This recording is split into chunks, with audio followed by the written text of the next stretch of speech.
Happy Thursday po mga kabalisong, narito na po ang ating ulat panahon.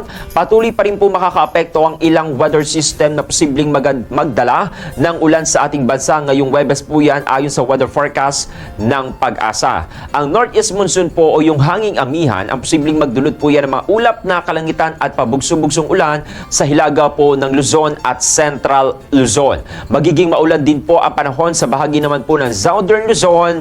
Bunsod pa rin po yan ang umiiral na shoreline. Samantala sa bahagi po ng Aurora, Quezon, Camarines Norte, Camarines Sur at Catanduanes naman po ay magkakaroon po ng maulap na kalangitan na may kalat-kalat na mga pag-ulan at isolated thunderstorm dahil pa rin po yan sa umiiral na shoreline. Samantala dito po sa bahagi po ng Mindanao, Central Visayas at maging sa bahagi po ng Palawan, Negros Oriental, Leyte at Southern Leyte naman ay magkakaroon din po ng maulap na kalangitan na may kalat-kalat na mga pag-ulan at thunderstorm dahil pa rin po yan sa Intertropical Convergence Zone. Samantala, dito naman po sa bahagi ng Cagayan Valley, Apayao, Kalinga, Mountain Province at Ifugao ay makakaranas naman po ng maulap na kalangitan na may mga pag-ulan dahil pa rin po yan sa umiiral na hanging amihan, habang ang Ilocos Region at nalalabing bahagi naman po ng Cordillera Administrative Region at Central Luzon ay makakaranas naman po ng bahagyang maulap hanggang sa maulap na kalangitan na may isolated light rains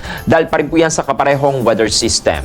Bahagyang maulap naman po hanggang sa maulap na kalangitan na may isolated rain showers o thunderstorm ang iiral naman po dito sa bahagi po ng Metro Manila at nalalabing bahagi po na bansa dahil pa rin po yan sa localized thunderstorm.